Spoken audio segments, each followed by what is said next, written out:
Welcome, everyone.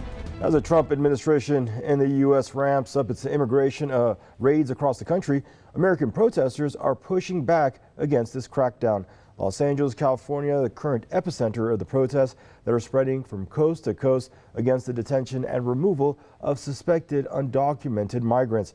Now, dozens of cities, in fact, from states of New York to California and from Texas to Pennsylvania, are witnessing demonstrations pushing back against what people see as both unjust demonization and consequent targeting of America's immigrants.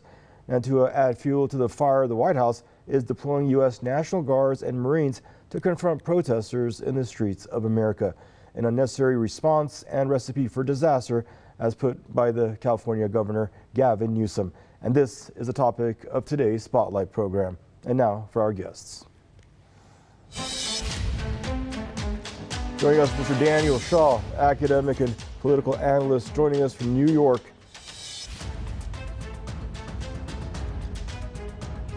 And Netfa Freeman, coordinating committee member of the Black Alliance for Peace, joining us from U.S. Capitol, Washington, D.C. Gentlemen, hello. I'd like to welcome you both to the program. I guess, Mr. Netfa Freeman, we'll start with you, sir. Now, Donald Trump has built, you very well know, a very strong following demonizing immigrants. His infamous wall along the southern U.S. border. Now this crackdown to round up undocumented workers for deportation. Why such a passionate response do you feel from protesters in the streets of America today? Well, I think this is a buildup that even precedes President the Trump administration. And people may not remember or be aware of the numbers in terms of the numbers of deportations in previous administrations, from Obama administration to even the Biden administration. And it's not just about deportations. It's just a number of things that the U.S. settler state is putting pressure on the people for, and the people are feeling it. And that also the response that the U.S. state has when the people are uprising, when people rebel, is also it's uniform. It's not just about immigration. We saw the same thing when it came to the uprisings and taking a stand against the genocide in Gaza and Palestinians. We saw the same response from the U.S. settler state when it came to what we referred to as the George Floyd uprisings. And so the people are tired. This is a country that is representing, whether it be through Donald Trump or any other Democratic Party leadership, the most reactionary and existential threats to people's human rights. Thank you, Mr. Freeman, for your initial take there. Daniel Shaw, thanks for your patience. Daniel, welcome to the program. And Daniel, okay, I earlier mentioned why such a passionate response from the protesters in the streets of America to the U.S. president's crackdown on immigrants, because these roundups, and you very well know, these mass deportations, Daniel, are not starting or stopping with the Trump administration. They existed under Barack Obama and Joe Biden as well, but they just didn't, perhaps they didn't brag about it until election time, and that's why they're getting this kind of pushback. Your initial thoughts, please. Yeah, these protests are extremely necessary. I mean, imagine these immigrant families, whether they're here in the Bronx where I am, or in DC, or in Los Angeles, across this country. It's a type of psychological terrorism. ICE is harassing families outside of their kindergartens and schools, Home Depots, places of worship. And now, in addition to ICE, who already kidnaps and harasses and imprisons innocent people just trying to find the quote unquote American dream, because the Mexican dream and how many South American, Caribbean, or African dreams have been denied to them by this quote unquote American dream. Now they have to contend with thousands and thousands of National Guard troops. And now they have to contend with 700 Marines who are accompanying ICE. I mean, this is the ultimate iteration of Trump and bullying. That's the essence of this billionaire cabinet. That's why you see widespread resistance. There's been a lot of distracting things on social media. I think we always have to remember that social media is the terrain of the ruling class, of the billionaires like Elon Musk and Zuckerberg. But the vast majority of the people in the streets yesterday here in New York City are immigrants and their families. There's grandmothers, there's grandchildren. I bumped into students of mine I hadn't seen in, a decade and a half. So I just want to recognize the incredible courage that it takes for all of these families and young people, whether they're Chicano, Haitian, from across the world. Maybe perhaps that's the silver lining, to see the unity of people in the streets. But as we begin to see, of course, the Democratic Party is opportunistically trying to be in the leadership of this, when it's really organic resistance coming from the masses and masses of people who are victims and survivors and refugees of imperialism, of the inhumane U.S. economic wars on Cuba and on Venezuela. And we're going to continue to see this wave of protests across the country leading up to Trump's 79th birthday and what he's calling also the 225th anniversary of the U.S. military on Saturday. Thank you there, Daniel. And Mr. Freeman, I'm glad Daniel mentioned, and he started with imagine these immigrants' families, because that's one thing that Donald Trump does not want you to imagine. From the take, he's been referring to these immigrants as criminals, drug dealers, killers, rapists, and gangsters. But what we see getting raided are what? Warehouses, industrial complexes, farms, and agricultural fields, not to mention people's homes. This does not really sound like the type of immigrants that Trump has been advertising for the last 9+ years, is it? No, it's not. And what Trump is doing and what this administration does is a typical trope of the criminalization of people and communities because of the reactionary aims that they have, the objectives they have to return back to the days of submissive colonization. And in the U.S. case, this land is theirs, is the white settler colonists, and the only way to get buy-in, particularly buy-in, is to criminalize and to create, defame people and whip up fear. We also notice in the African community, I say black. I mean, I say African. I'm referring to all black people, whether they're, what people may call, African Americans born here or not. This whole disposition that seems to be coming from our community, but we know it's not. This says this is not our fight, and something different. It's not us. It doesn't pertain to us. Meaning that the things, the assaults that are going on in the immigrant people, and also the uprising against them, should not be something we should be concerned about. And we differ with this in the Black Alliance for Peace, that this is our fight, and that this psychological, this psyops that seems to come from our community but really is not. It's an outside thing mustered up and has taken some time to take root, where you have African people or black people abiding by, subscribing to the most reactionary and with bigoted dispositions and thinking around people who are immigrants who may come into the United States, not thinking of the U.S. as a settler colony, and not even with the type of political analysis and awareness to realize when it comes to people from Latin America, by and large, we're talking about, and you factor in the class question of it, by and large, we're talking about indigenous people of the Americas who have more right, if anything, to the land of the Americas, all the way from Alaska to the tip of South America, and that everything that's happening in terms of the policies that are driving forced migration, the policies of neoliberalism and colonialism and militarization across this hemisphere is what's driving. And it's not even just this hemisphere. We see it in Africa and Asia in terms of what the United States does. It drives immigration.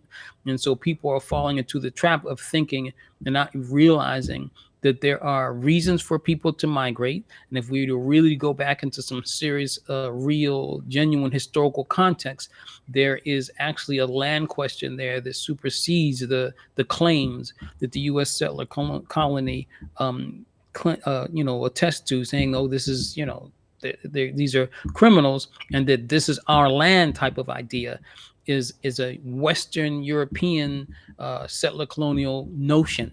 And that they have to criminalize people in order for that notion to be sidelined. And they have to, those of us who have been, come to the United States by way of the slave trade, or they brought here and kidnapped and forced here, this identity of Americanism has also been forced on us in a way that makes people accomplices, unwitting in some cases, unwitting in terms of the upper classes that are become agents of the state and of this white settler colonial capitalist patriarchal paradigm. But it makes people believe that our identity is rest with the West, the collective West, versus the collective global South, and particularly Africa. Thank you there, sir. Daniel, I want to read you this quote from Ron Nierenberg, this San Antonio, Texas mayor, saying that I want to acknowledge the anger and frustration that's out there with the federal government's crude interpretations of immigration law and cruel approach to human rights. And now we know Trump has unleashed, you just mentioned earlier, Daniel, over 2,000 National Guard troops and the Marines to Los Angeles, California. This is against Governor Gavin Newsom's. We haven't seen without a governor's request since 1965 such a move. The police chief of Los Angeles doesn't want it. They all feel it's only adding fuel to the fire. The LA city mayor doesn't want it. So your thoughts on Trump mobilizing the military at no one's request and the risks and ramifications of such a move? The reactionary governor of Texas, Greg Abbott, is now trying to sic the National Guard on to the city of San Antonio. This brings up many of the class and racial contradictions that NEFTA pointed out, because we have to study the class character of the LAPD, the NYPD, the police departments across this country. The police earn a lot more than National Guard troops. With Marines, it's somewhere in the middle. But what you're going to have in LA and in San Antonio and across this country, and this came up with some of our youth organizers here in New York, you could have part of the family, let's say one sister, in the streets fighting for immigrant rights, resisting all of this brutality, and then another sister as part of the National Guard sent to repress their own family member. So a lot of the times, these protesters could be looking at their own cousins or compadres or neighbors, vecinos, who are now sent to repress them.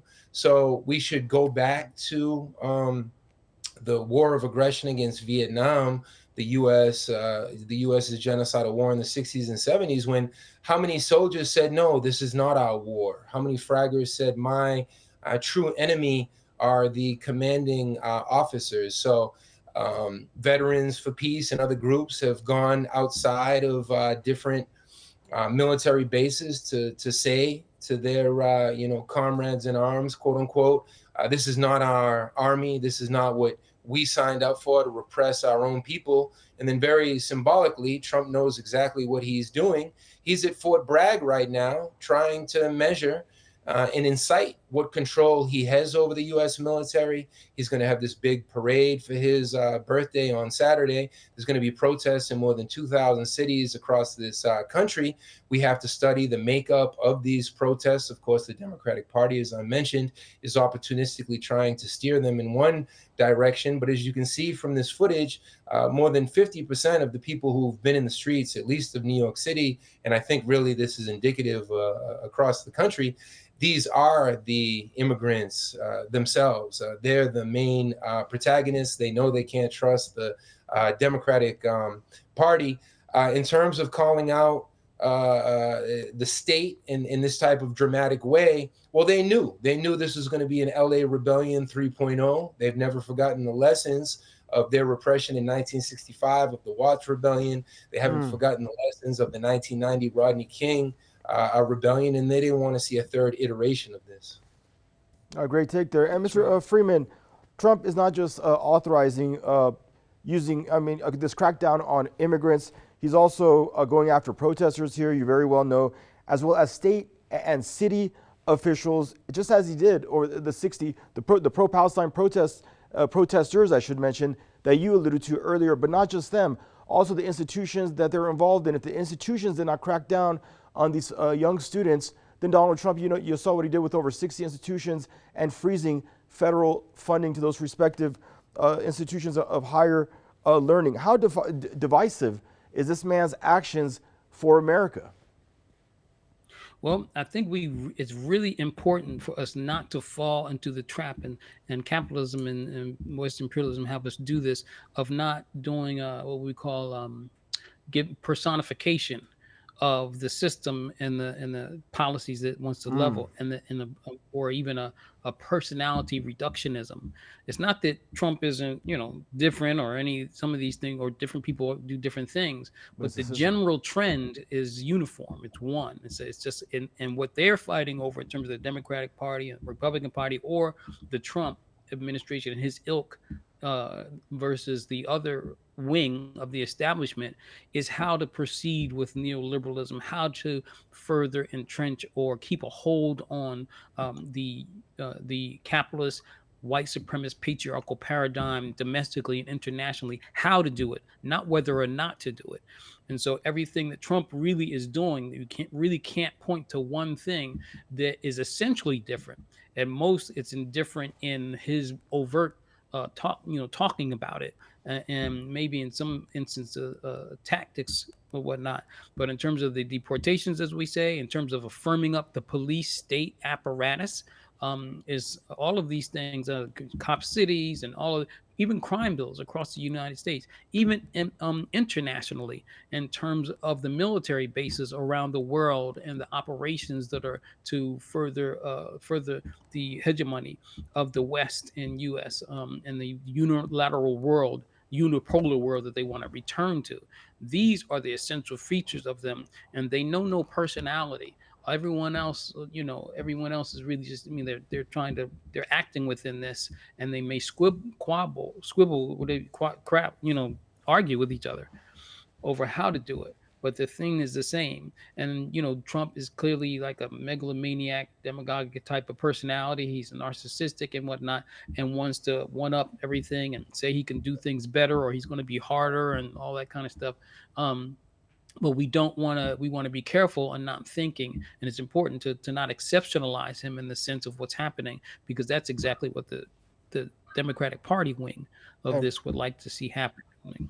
And that's a great take. And I want to put that, Mr. Netfa Freeman, to Daniel Shaw. Daniel, how do you respond to Mr. Freeman's take there, that this is all part of systemic flaws, yet all part of continuity, and Donald Trump as a character is really no exception?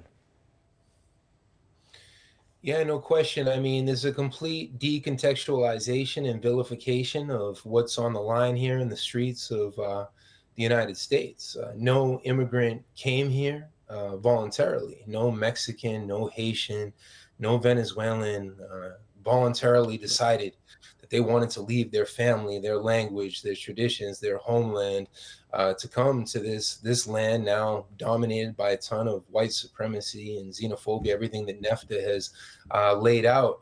And that's why we have this corresponding vilification, a complete criminalization of the protesters. They opportunistically use social media to try to get some image that they can make go viral, whether it's on X or on Meta, where there's some, insult against the U.S. flag. They're trying to say just the fact that the protesters have their flags of origin, that this means they hate the United States. So these are all the white supremacist, reactionary talking points. But we know that the Democratic Party is also a political and ideological cul-de-sac. They can't be trusted for one second.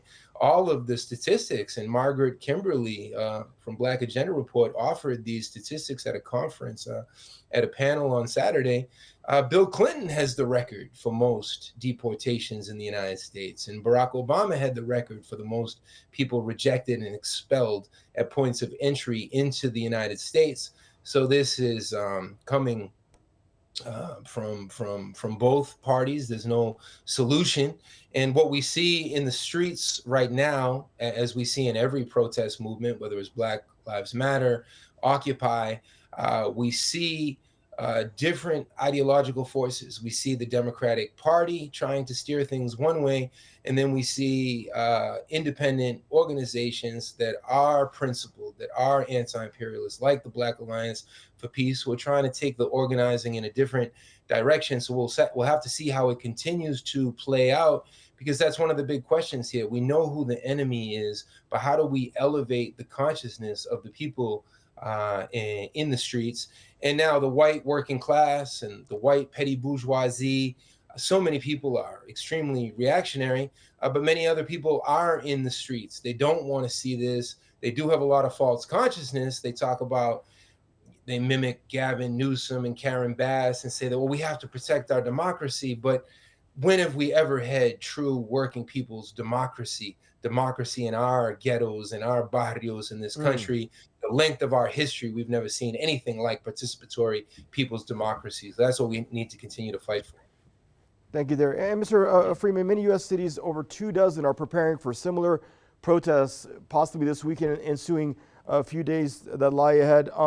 You mentioned Daniel Shaw just earlier, alluding to the Texas Governor Greg Abbott deploying the National Guards throughout his cities there in Dallas, San Antonio, preparing for these protests to be. Now, how could you, if you're the U.S. president, Mr. Freeman, how do you not see that this is not a good look for your country? This is not a good look for America to show soldiers in the streets basically facing off with your public.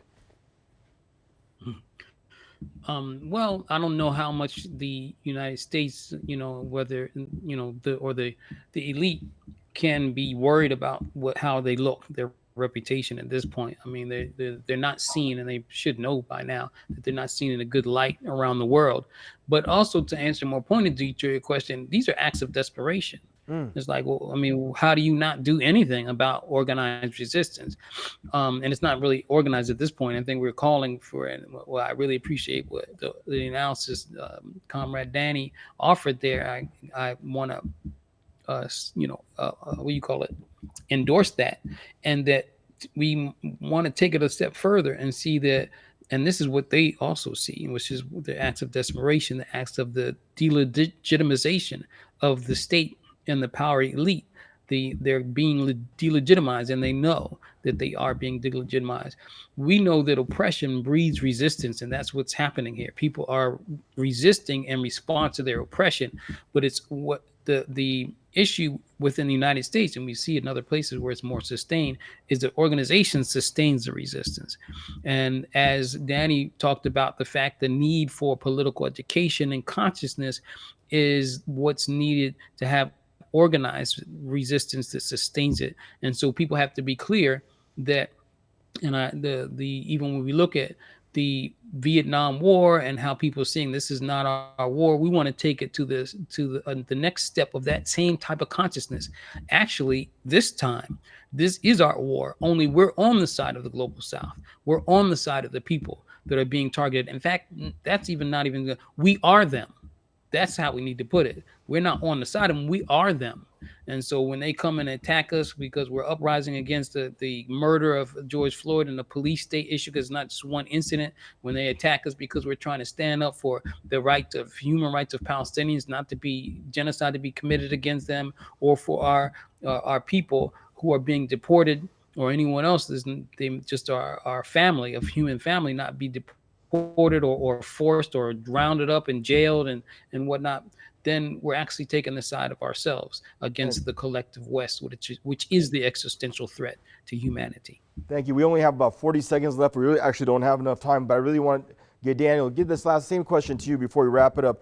Wouldn't this be the last thing you want, this kind of look for your global image, U.S. streets, with military confronting the public? The examples like to Mr. Freeman's point, lack of control and having a police state in hand. There's been some amazing images from the protests that have gone viral, because no matter how many police they send out, no matter how many National Guard troops, we're the vast majority. Here in New York City yesterday, in the beginning, there were 50,000 of us. And the police were really nowhere to be seen because they're just little ants that can never compete with the power of the masses. But the moment that they were able to divide us, at one point I looked back and we were divided into 3 or 4 different contingents. We were down to 2,000 here and 7,000 over there. That's when the police opportunistically abuse us, when they feel like they're in control. But there's no power like the power of the people, as we've been saying in the streets. These are dress rehearsals for bigger things to come in the future. So this is just one more round in what is a long, heavyweight fight for true power and human liberation. Our struggle here is connected to the struggle from Iran to Venezuela to Palestine and around the world against imperialism and U.S. hegemony. Gentlemen, thank you both for joining us in the program. We appreciate the both of you. Netfa Freeman there joining us from Washington, D.C., and also Mr. Daniel Shaw joining us out of New York. And viewers, that brings us to the end of your Press TV Spotlight program. Thank you for tuning in, and goodbye for now.